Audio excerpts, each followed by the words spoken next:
All right, welcome back. My name is Peter Lehrman. I'm the founder and CEO of Axial. We have been doing many kinds of video and audio podcasts and shows and industry roundtables online since March shut us all down and kept us in our homes and home offices. Today, we're really fortunate to be joined by Brett Hickey, who's been a longtime member of Axial, is a fantastic entrepreneur, doing some really interesting new things in the investment business. And we're going to just have him today. So no roundtable today, just a deep Q&A with someone who is really driving a lot of change, doing a lot of things in a really interesting way in the lower middle market. Brett, it's great to have you with us.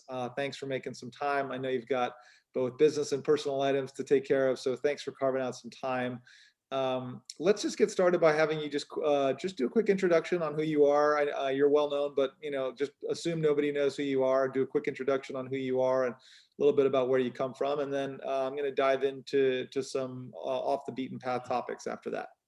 Sounds great, Peter. Pleasure, and nice to chat virtually with people. It's certainly been an interesting world, and it's hard to believe it's already been 7 months or so since COVID lockdown.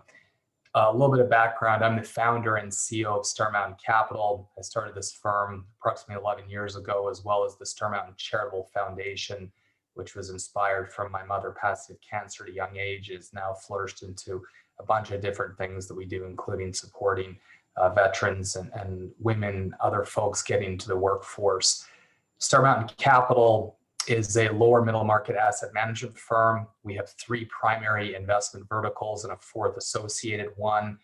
We had the vision of building a comprehensive asset management firm that could ideally provide competitive advantages in everything from originating deals to underwriting deals, managing, as well as providing more optionality for investors so they can pick the right type of strategy and structure that works for them. Today, we manage approximately $1.5 billion across our 4 strategies of direct lending, structured and controlled private equity, secondary fund investing, and then has a related fund of funds component to it where we've also anchored a number of other funds. That's us in a nutshell. We have 40 full-time people just over today, with an additional 35 operating partners spread across 20 cities in the United States, which is where we invest exclusively alongside Canada. Okay, fantastic. So there's so many things that we could talk about, but as I told you before, I pushed record, and in light of the conversation we got to have off the record last week, I really would love to just talk about 1 or 2 topics today. One of the things that seems to be maybe one of the primary reasons why you decided to start Star Mountain, it has a lot to do with the idea of culture and the idea of being able to shape the culture of where you do your work, where you live your life, right? So you were doing perfectly fine. You had plenty of options before starting Star Mountain. And one of the things you said last week was, part of the reason that I wanted to start my own company was because I really wanted to be able to sort of define and shape the culture in a way that, worked for me and was inspiring for me. This is you speaking. So we're going to spend a lot of time talking about culture. I want to hear you just talk a little bit about culture and sort of just tell us a little bit about that journey. You come from Canada, come from a small town, all of a sudden in New York City in investment banking. Let's pick it up there in terms of sort of how culture began to sort of be such a big part of what you think about and how you think about things. Sure. Yeah, I think culture is an interesting word, almost like impact investing or ESG can kind of mean anything to anybody. And I was reading the Wall Street Journal today, the concept of the only thing that's consistent in the word impact or ESG is confusion. I think that's similar to the word culture. There are many cultures. There is not just one culture. And I think an important thing is to understand and define what you want your culture to be so that you can ideally attract, motivate, inspire, and retain like-minded people. So at Star Mountain, in very simple terms, I guess, starting from me with the vision of building a business, I wanted to build a culture that would be exciting for me to be a part of. I wanted to have a place that I could go to work every day, trusting my partners, having fun with my partners, and really building a sustainable and scalable business where we put the stress ideally in one bucket versus another. And what I mean by the bucketing of stress, I think there's positive stress where we're driven, we're motivated, we're trying to accomplish things, which has stress, it has challenges, it has obstacles to overcome. On the other hand, there's negative stress. And I think that most negative stress is counterproductive. It's not helpful for creative thinking. It's not helpful for generating good investment returns. It's not helpful for people's well-being. So lots of negative things around negative stress that can be festered from mistrust. It can be festered from people really looking out for themselves and not being team-centric. So I think of it as the exciting, positive stress of driving hard, having ambition, having motivations, trusting one another as being a really important part of trust. But in sort of simple terms, it's where do you want to spend your time? What are the type of people you want to spend your time with, which you enjoy, but you need to trust them. These are people that are your partners, helping protect your capital, your client's capital, work with important relationships of yours that you've spent maybe decades to build. And that's really the type of culture that I set out to build at Star Mountain over a decade ago. And thankfully, to this day, we've really built something that I think is pretty special and a lot of fun that I do really love. I've listened to calls or podcasts or whatever on culture before. I mean, culture is talked about incessantly in Silicon Valley, which is sort of, a little bit of where I come from and some of the roots. There's the software and internet roots of Axial. So it's very fashionable and very much a buzzword in that industry. And what I've often heard, is people say, well, listen, nobody starts a company and is like, I'm going to have a culture of distrust, right? I'm going to have a bad culture. Like I want my firm to have sharp elbows, right? Yeah. So I think on the surface, it's just one of these things that everybody agrees with, right? What would be really interesting to talk more about is where does it go off the rails? Where does culture face these forks in the road that you have to sort of go down the right path again and again and again and again in order to cultivate a culture of trust in particular? Let's just focus on trust for now. Where does someone who, in a loose-lipped way says they want to have a culture of trust, where do they make the decisions incorrectly? Where do they undermine that trust? How does one think about actually building a culture of trust as opposed to just talking about it? Yeah, I think that's great. And I think that with the name Star Mountain Capital, one of the ideas behind it is to constantly remind ourselves of our North Star.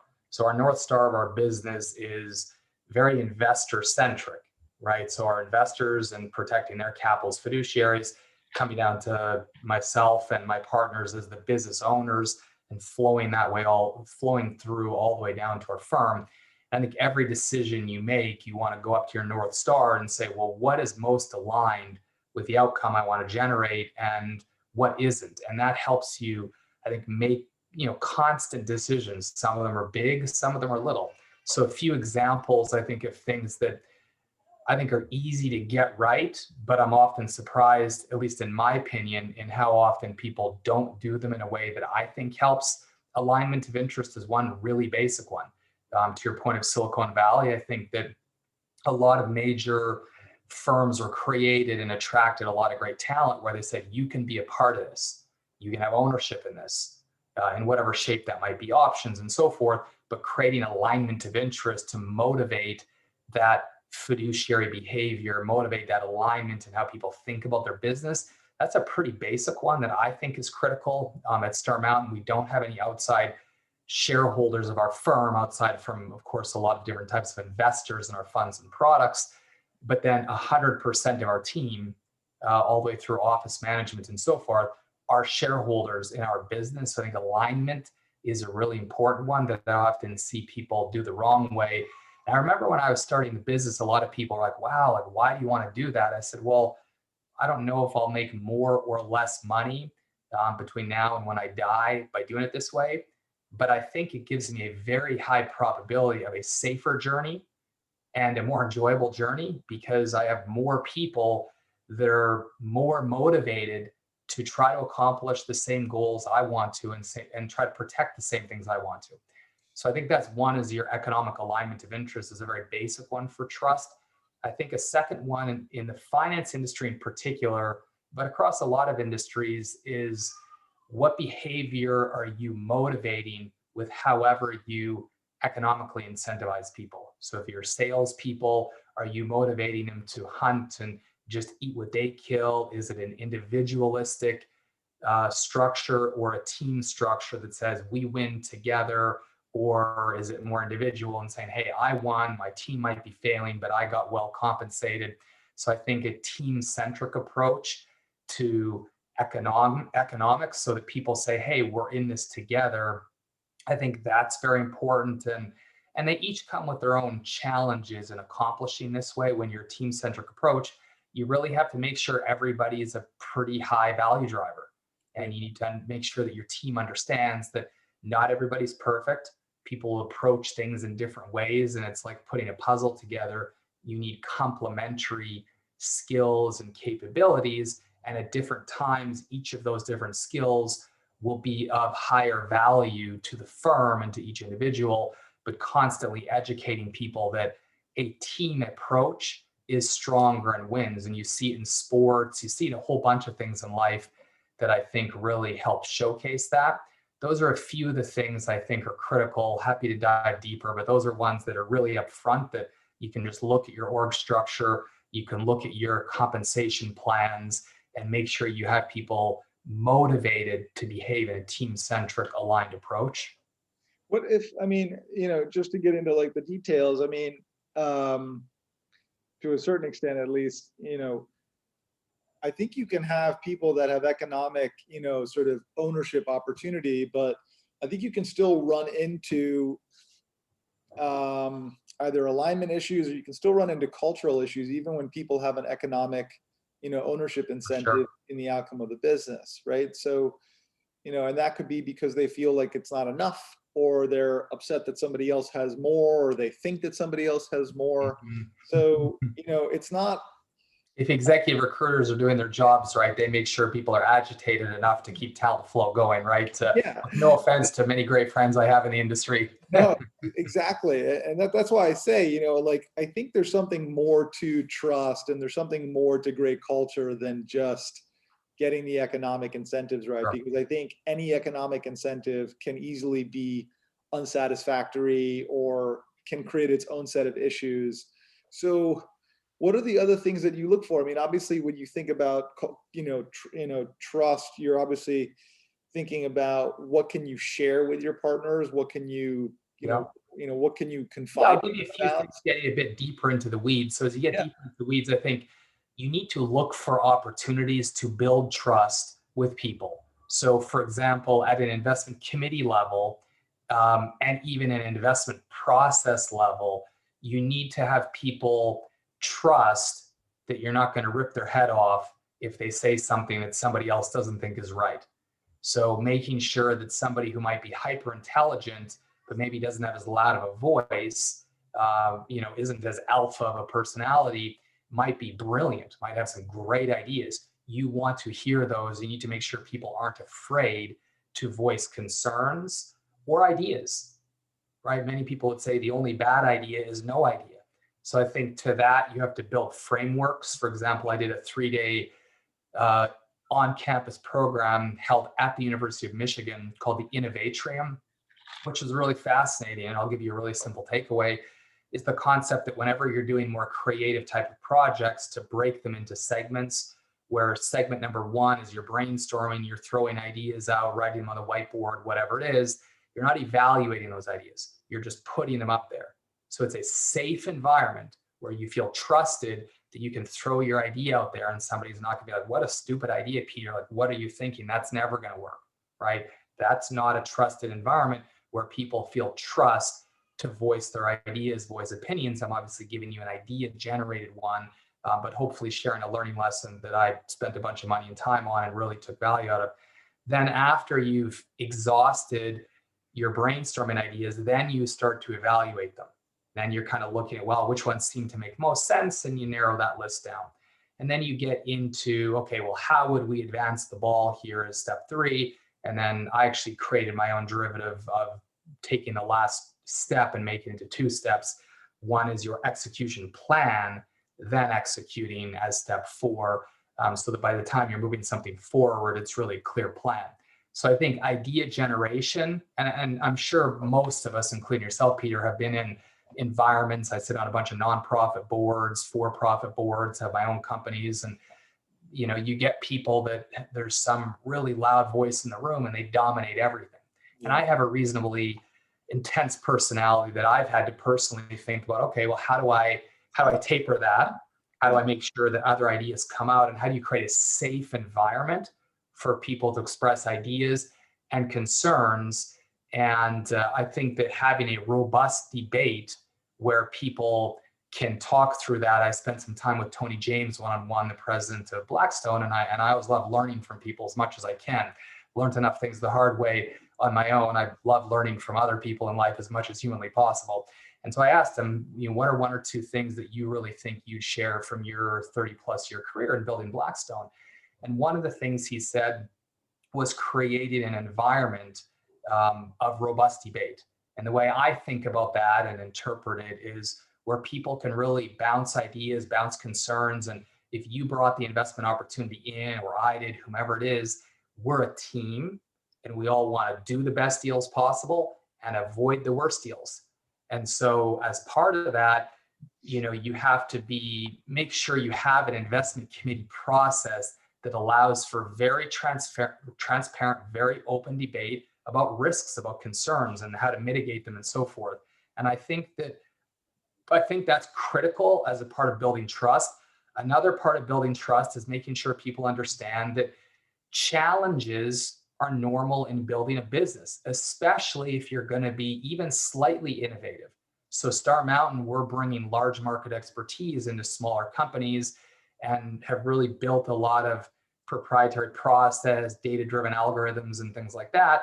We don't get everything right, certainly at the beginning, right? It's taken us 11 years in building things. Nothing started perfect. Probably nothing is perfect to this day, right? We're constantly iterating, constantly trying to improve everything we do. And as part of that, that means that mistakes will be made. You want to not make them in investing, ideally. You want to, have it be a process-driven thing, but making sure when people do make a mistake because they were trying, you don't just, again, sort of rip their head off for that and embarrass them, but you make sure they understand, well, what did they do wrong? How can they improve it? And how do you continue to course correct? So I think there's trust in understanding that if people are going to put themselves out there and really attempt to do their best at something, that they're not too afraid to fail. I almost think of it like skiing. I remember when I got married about 6 years ago, growing up in Northwestern Canada, did a lot of skiing, skating, speed skating, as you know, hockey. Yes. And, I love moguls. I love downhill. I love the thrill of it and working through. I accidentally took my wife down a run that was probably a little bit more advanced than she should have been doing at the time. Thankfully, she's very strong and athletic, but didn't have the background in skiing. And I don't know how you work your way down the hill, but it can be a long process on some of these big West Coast mountains. And so I said, look, I know you have a natural tendency to kind of lean back, but that's actually not safe. You actually need to lean into the hill, lean into the moguls, and recognize that, whoops, that didn't work, but course correct it. And I don't know if that's a good analogy or not. Maybe if people are really into skiing, they find so. But in general, you need to create a safe environment where people can understand that if they make a mistake, they're not going to get yelled at and chastised for that, but that there's a process of safety around that. I think similarly, people need to feel safe in their careers and understand that the firm has built a very safe environment. So at Star Mountain, we have multiple fund structures, long-term lockup funds. So we have a very safe, stable business as a firm. And therefore, that can translate into a safe, stable career and a firm that's growing. And if your firm's growing and it's safe, it makes it a lot easier for your career to be safe and for your career to grow. So I think people need to have enough transparency, information to feel safe and really understand that. So at Star Mountain, for example, every single week, people get this liquidity report. They can see what investments we have, what new capital we have, where everything stands every single week, the entire firm, even down to our interns. And so I think that transparency and communication, just like we do with our investors to build trust, is critical with your team to build trust so that people aren't siloed, but they have context, they have information. And I think that's also important to culture. If you really want people to take what they do seriously, they need to understand how it fits into the game, that what they're doing matters, it makes a difference, and will be recognized. And there's a lot of different ways to try to accomplish that, and none of which are silver bullets, right? Just like you mentioned in economic alignment, that's one thing to do, but you really need to constantly, I believe, take a culture first mentality to everything you do. And I think as a CEO, that's actually one of my more important jobs, is around talent and team development, culture being a critical part of that. And so when we're making tough decisions as a firm, which we're always doing, we're always thinking about our culture, our relationships, really taking a long-term approach to things. Now I'll say it's easier. As you know, Peter, I'm 42 years old. So I think it's easier, frankly, for me to think about the next 20 years when I, knock on wood, will be doing this for the next 20 plus years. It makes it a lot easier to think long term, to make decisions that might cost money short term, whether that's in talent development. Rarely do people come out of the gates perfect, but I think in culture, you look for A plus attitudes. So great attitudes, A plus work ethic. And if there's slight skills that need to be trained or developed, those can be. I tend to have the view that attitudes, by the time you're, query the age, but in your early 20s, it's hard to course correct if you have a bad attitude. If you view that whenever there's problems, it's somebody else's problem, and you don't take accountability and ownership for that. I think it's key that people take ownership, that they recognize it. And just like I say, I can always be better, and I try and I work to be better. I think everybody needs to do that. So I look for that in culture as well, as A plus attitudes, A plus work ethic, A plus accountability for things.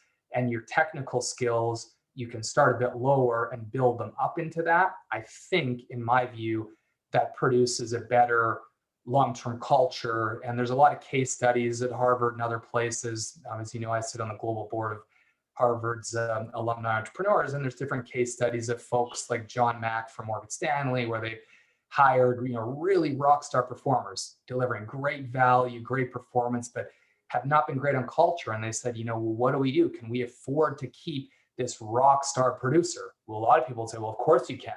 Those are tough decisions to make. Right. To say, you know what, this rock star producer is destroying culture because of the lack of teamwork and how they operate. And it's sort of like cancer. I mean, it really festers, and I think that can impact a business. And it's easy to say, but be the person owning the business when you're trying to build and not fail in a startup, or you're growing and trying to produce shareholder value, and try to say, well, gee, I need to rein in this person that's driving a lot of profits to the bottom line, because I think that they're destroying long-term shareholder value. Boy, that takes a lot of courage, and it's easy to talk about, but it's so hard to make those tough decisions. And one of the things I try to do with that, to keep myself honest and accountable with that, is have a really trusted C-level executive team that will really say, hey, Brett, here's what we've all agreed to. And we have to understand that, yes, this person seems great, but they're not taking a fiduciary team-centric culture. And there might be another organization where their more individualistic culture fits better. Yeah. So let's try to help them find that home. Yeah, I was gonna ask you, I think one of the things, if your culture, if you're very focused on building trust, and you're very focused on building a safe environment, right, where people feel safe speaking their ideas, brainstorming, they feel a certain level of safety just around their career. I think there can be in those environments a risk that that same organization becomes uh, not strong enough at driving accountability into it, into that same organization, right? There's a lot of safety, there's a lot of trust, there's a lot of benefit of the doubt. Um, and so my experience as a CEO and my experience talking with other CEOs is who have struggled to sort of cultivate an environment that has that kind of trust in it, but also has the sufficient amount of accountability for your work and accountability for performance.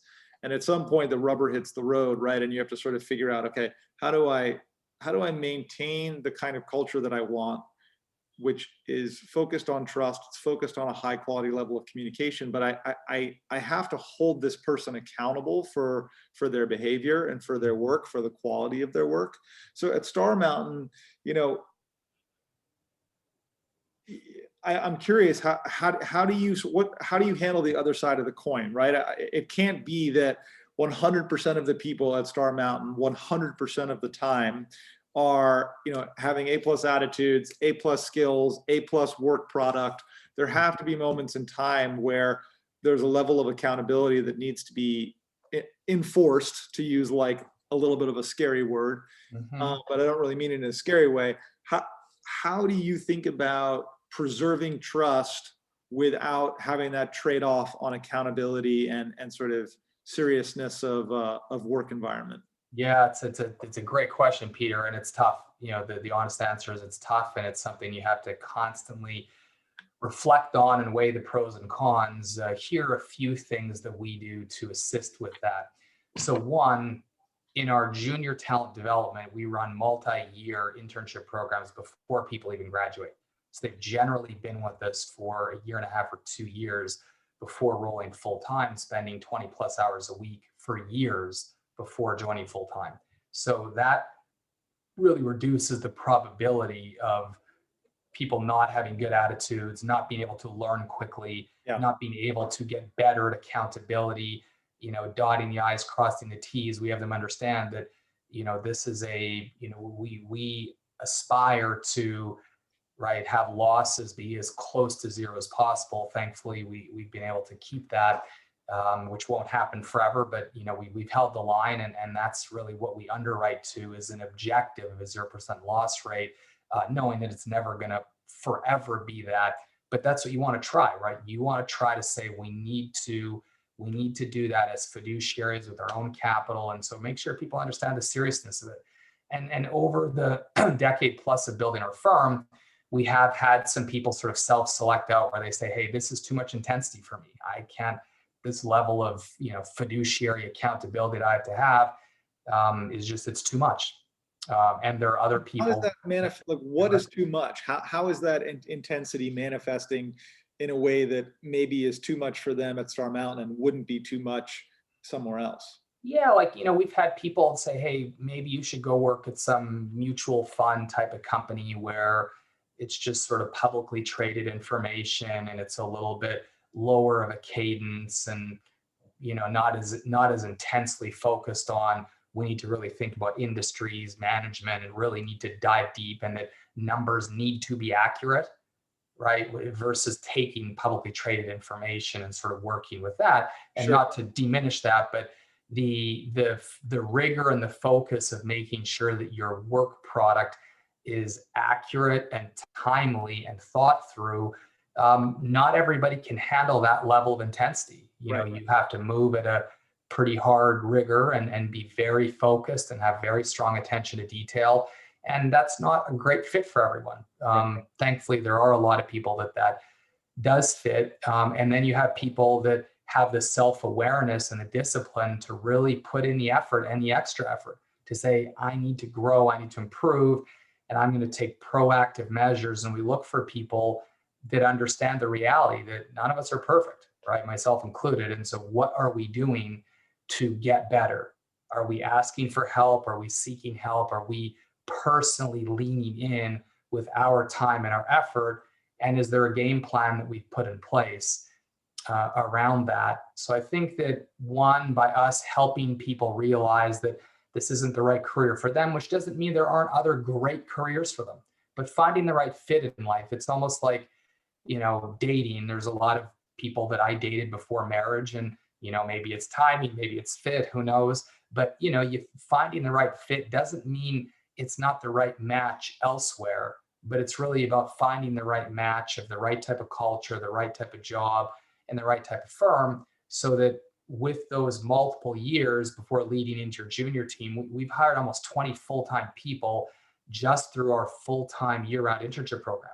Mm-hmm. At a similar vein, at the top end of our funnel, which gets harder, we have a lot of senior advisors and full-time partners of our firm that started as personal investors, as advisors, spending some time with us, getting to know us, and vice versa, so that they can really get full transparency for a mutual decision to be made. And I think that providing that transparency and getting time spent together as that mutual investment of time and money helps find that right match. So if you believe that this is the type of career and the type of culture that fits you well, hopefully it has a much higher probability of success. And then, it's never easy, but thankfully at this juncture of our business, I think our results speak for themselves, and that has actually made my job a lot easier, because early on it starts as, hey, this is a different view. This is not the way that bulge bracket investment banks generally operate or were ran historically. It's been almost 20 years since I worked at one, but that's generally not the way that they operate. And they have different reasons for it and so forth. So people have to say, well, gee, does this make sense? Brad, is your idea, does this make sense, the way you're structuring, the way you're building this firm? And I would say, well, here's my logic behind it. Here's why I think it makes sense. And here's my board, here's our investors and my partners that I've stress tested it with. We think this makes sense for the following reasons. But in addition to that, at this juncture, the results start to really speak for themselves in the quality of talent that we attract, retain, motivate, and ultimately measured in the financial results that we generate. So at this juncture, I think that it has become a bit of a self-fulfilling prophecy where, success sort of breeds success that way, where people really lean in and say, hey, this is great. This is what I'm looking for. And every firm's got to find their right fit that I think also has to fit the industry that they're working in. Like in our industry, in the lower middle market, as you know, Peter, it's not just trading deals, right? We're working with real people that own their businesses and have the vast majority of their net worth invested in their businesses, just like I do and many of my partners do within Star Mountain. And they really care. Like, they care about their employees, they care about the families of their employees. And we want our team really understanding that and leaning in. That's really important to our end of the market, is that type of, trusted appreciation, caring, and empathy for one another. But at the end of the day, we're very serious. Like the business owners that we're investing with and backing, and our investors that invest with us and are entrusting their livelihoods and retirement plans and college, funds for their kids. I mean, we take that extremely seriously, and not everybody is the right fit for that. And that's okay. And we want people to understand that that's okay if it's not the right fit, but we really do, I think, a good job and put a tremendous amount of effort into trying to filter that out before becoming full-time. And it's very time consuming to do it the way we do it, but I think it's worth it. Yeah, no, that's maybe the best way to minimize the amount of post-hiring adjustments that you have to make, is just, that's a diplomatic way of saying it. Yeah. No, now you're just investing in extremely heavily in the very, very tippy top of the funnel and creating a really long duration of internships and other things like that. So that by the time you're making a hiring offer, you feel like you really know, the person, and the nature of the talent really well. Yeah, that's one of the hardest things to actually get started, to get that kind of flywheel get started. A lot of time and money to build it. And you get people early on that are like, why are we spending time on this? Instead of just, let's go out and chase a quick deal or capital, right? Because these are things that all sounds obvious, but then you're a business owner and saying, when I make one decision to do one thing, it means you're making another decision, whether it's implicitly or explicitly. And ideally, it's explicit. You're saying, I'm not doing this. Like when we invest heavily in tech that you and I talked about as a separate matter, it's a cost, right? That's a cost center. When you're building up this flywheel, as you referred to it, it's a cost that you hope many years later will really be a differentiated part of your business. Yeah. And when I started this business at the age, I guess 30, 31, I had a real hope and a dream for something to build long-term. Today, at 42, I'm still reasonably young for what I do. So we continue to make very long-term investments in the type of things that we do and how we operate. And I think that's partly what's allowed us to build a differentiated business. Because a lot of people, if you're a different life cycle, your risk tolerance to make these long-term, less certain investments like talent development, technology, right? Just as you well know yourself, right? Yeah, no, I mean, if you're not going to be around for the decision, then you obviously make the decision differently. So exactly. So because we only have, another handful of minutes here, I would love to hear a little bit about how you have thought about culture in the context of your investment decision making and the way in which it is part of just your investment process and also part of the way that Star Mountain thinks about developing businesses in which it invests and thinks about governance. So, I mean, to just put a direct question out there, will you invest in businesses where you don't think they have great cultures? No. And in fact, we recently turned down a business that we thought was a great business model, fantastic business model, and business doing very well, growing, even thematically positive as far as this ever evolving world that we live in today. Yeah. But we talked about the way that it was operated in a very non-transparent manner, individually centered around one person, like we generally have, depending on our fund and strategy, but an 8-person investment committee. And I have one of those 8 votes, but we're all the same. We all have the same vote.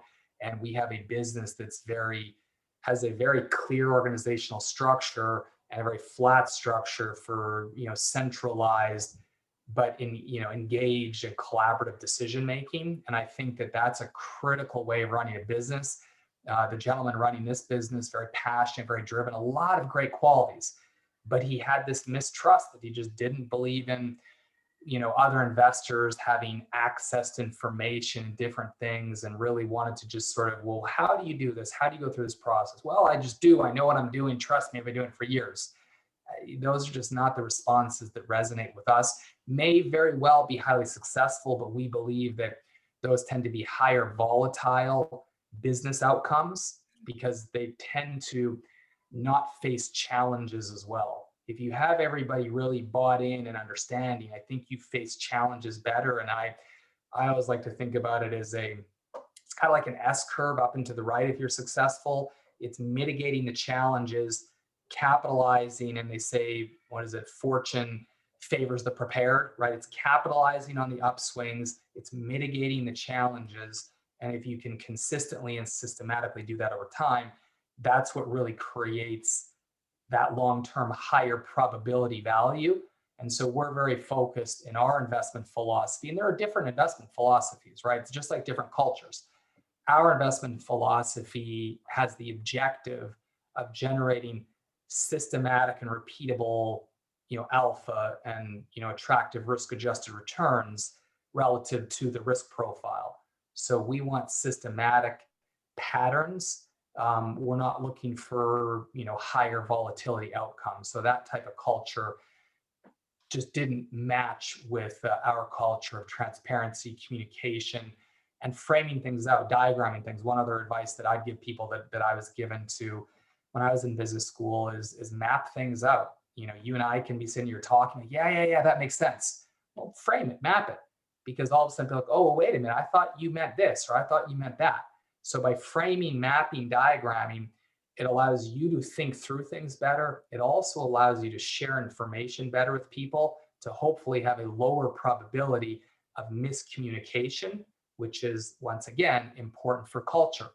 And once again, another time-consuming step.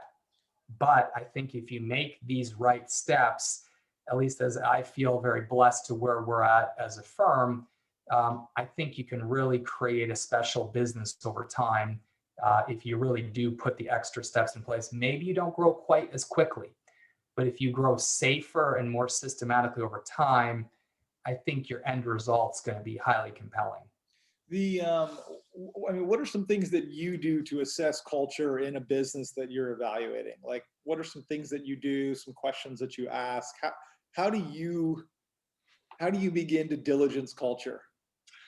So we look at a bunch of different things in culture. So part of it is a culture of transparency, a culture of communication, a culture of organized processes and procedures. So we want to see that things are well outlined, clearly communicated. You talk about risk management, right? We at Surmount have very deep investment in risk management and stress testing and self-stress testing, everything we do from investments to tech to compliance, I mean, you name it.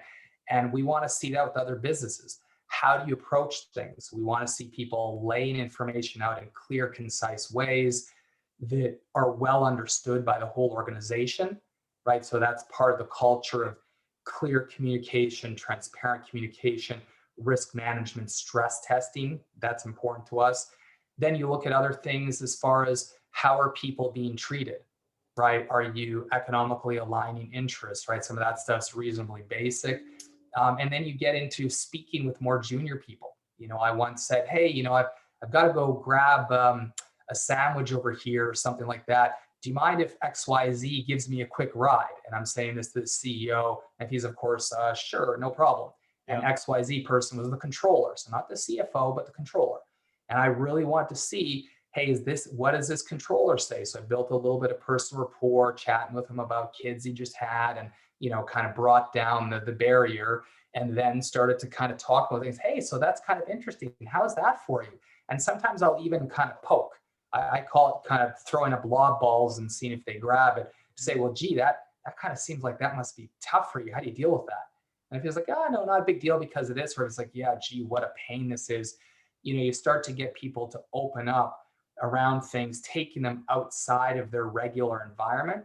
And I think that's important. And one other thing that we've done in a pre-COVID world is hosting a lot of events across the country. So last year we hosted and our keynote spoke at over 100 events across the US. So overlaid with having people local in over 20 cities across the country, getting together with people, getting to know them outside of their environment, whatever it might be, football games, golfing, tennis, going for a walk, grabbing a coffee, having a glass of wine, whatever it might be. There's lots of different ways to achieve it, but trying to get people to open up with you and trying to build some personal rapport and putting yourself out there, right? Saying, hey, I'm also vulnerable. I'm not perfect. Here's my life and here's what I'm doing, so that other people feel safe to express that. In the Young Presidents Organization, we call that step one of building empathy. So if you want to build a trusted relationship, you kind of have to expose yourself a little bit first so that you can show that you are an empathetic, understanding person. So the other person will hopefully bring their guard down a little bit and then reciprocate that with you. And then also be, open and trusting in their communication.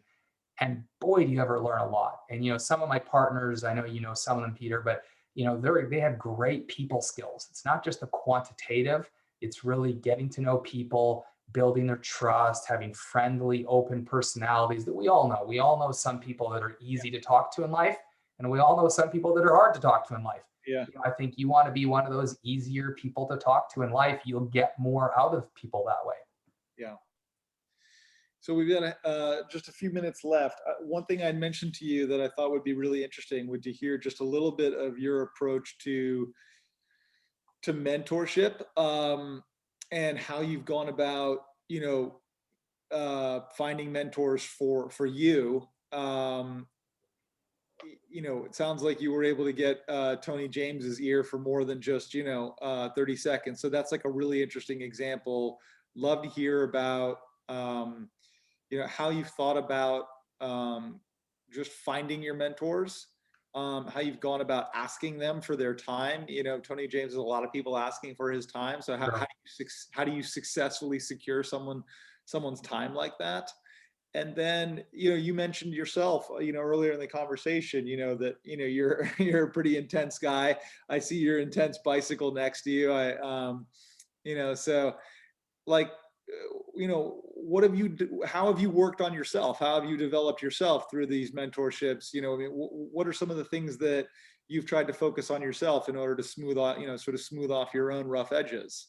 Well, as my wife could probably tell you, I have lots of work to do still. So that's the good news, is no shortage of things I can improve on.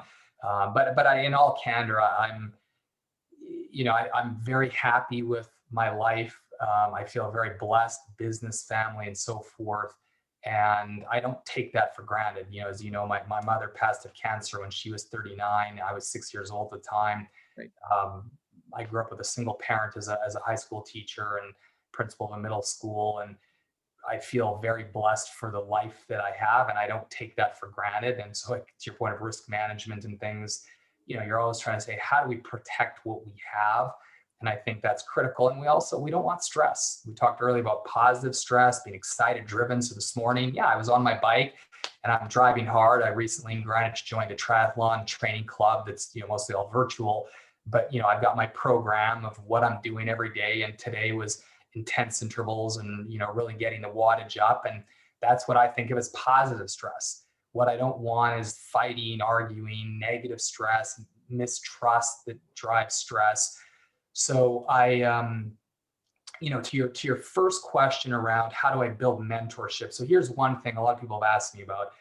In YPO, there's the concept. So I joined the Young Presidents Organization 13 years ago, and I'm now in both New York City and Greenwich chapters. And it's a fabulous organization that I'm constantly learning from. And its motto, or one of its mottos, is lifelong learning, which I, really ascribe to with my time and money.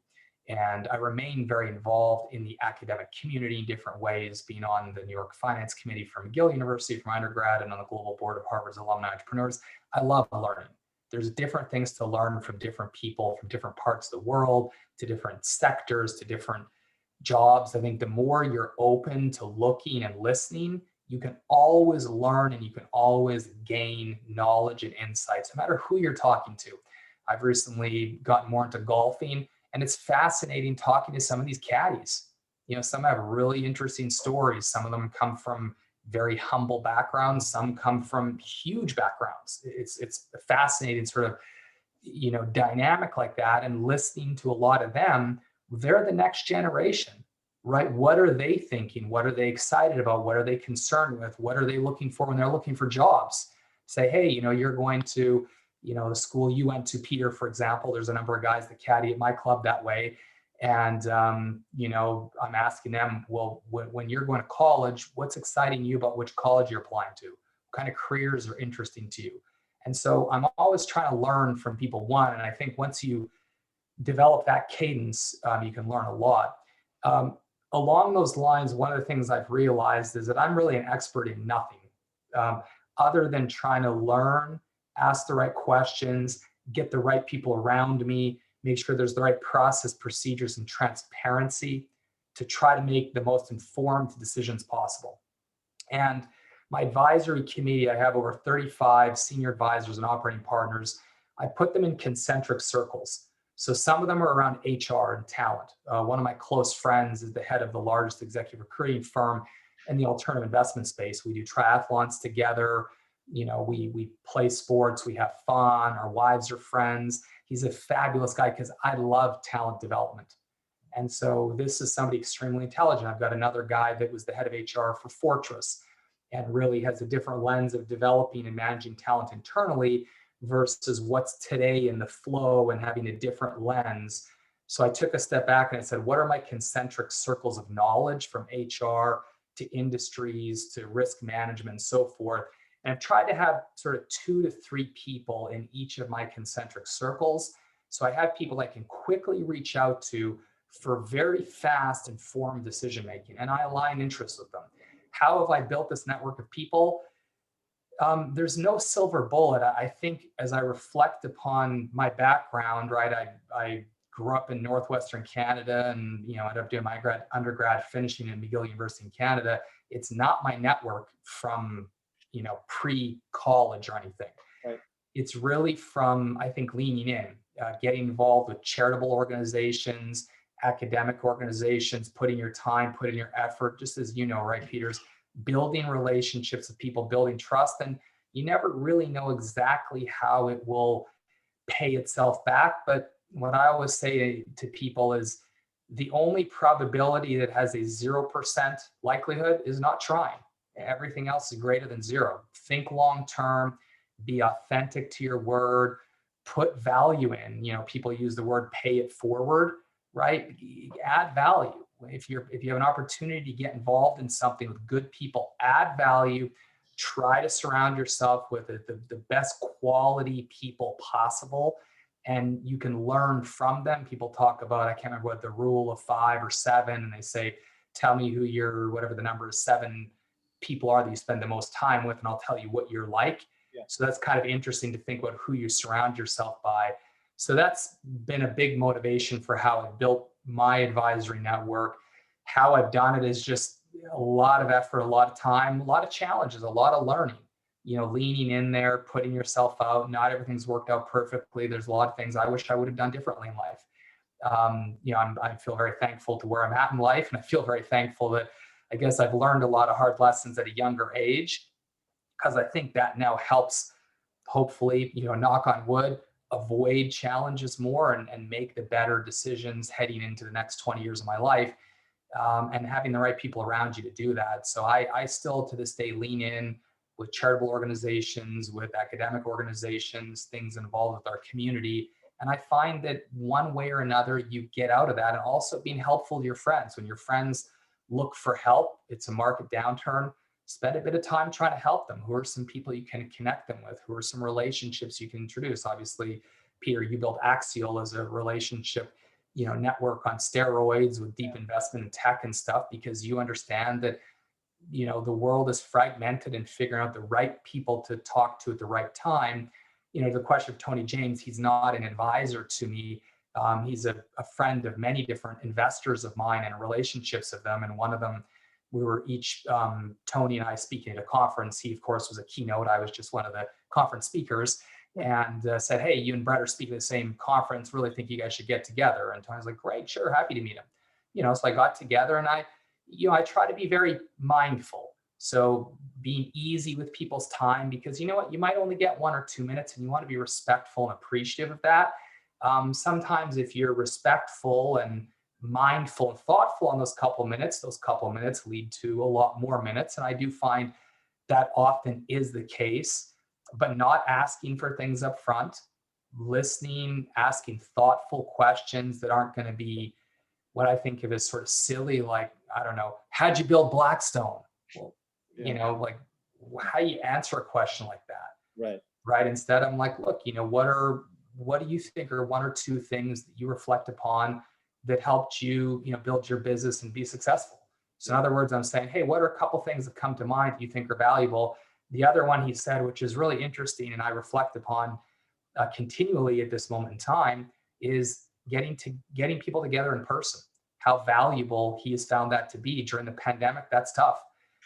So we require everybody to do virtual video and stuff, and invested a lot in that, and making sure people have the right home office systems to do that. We are doing an outdoor outing before it gets too cold here for a little bit, and trying to do some things that way. But that's tough in today's day and age. But he does talk about the benefits of making sure people can engage together, and technology is helping bridge some of these gaps, certainly. But that was another thing that he did happen to mention. And I've just been fortunate to learn from a lot of these different people. And the other thing that I would say my wife and I are an interesting complement to each other.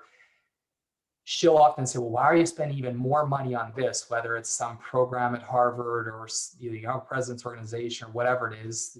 I said, look, you never know how learning is going to benefit you, but we can afford to do it. At the end of the day, all you have is yourself, in a sense. The more you can invest in your mind and your trusted relationships and your capabilities. I've always just been of the view that that's a smart investment, and we'll figure out where it can take you.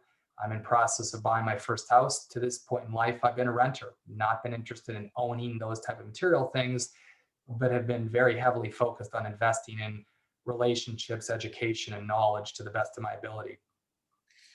Well, Brett, I was just thinking as you were sort of going through, I mean, charitable organizations hosting 100 events a year pre-COVID, academic organizations, starting your own company, married with 2 children, triathlons. When I have you back on the show for episode 2, we're going to talk exclusively about time management in the world of Brett Hickey. Working from home has been blissful that way. I'm in much better shape than I used to be. That's certainly helped. That's No, been a big really, silver lining. there's so many more topics to dive into. Luckily, we have the future to do that. I want to let you go at the time that I said that I would. So thank you so much for just sharing a little bit more on the personal side about you. It's so nice to have a conversation with a investment professional and not utter the word EBITDA, once for 60 minutes straight. And it's great to have people like you in the private equity industry and the alternative asset management industry that care a lot about people, care a lot about relationships, and realize that those are ultimately the things that that tend to put the EBITDA, I guess, in the right direction at the end of the day. So it's really nice to spend a little bit of time with you on these topics. I hope to have you back in the future, and thanks again for coming on. My pleasure, Peter. Thanks a lot. Always good to see you.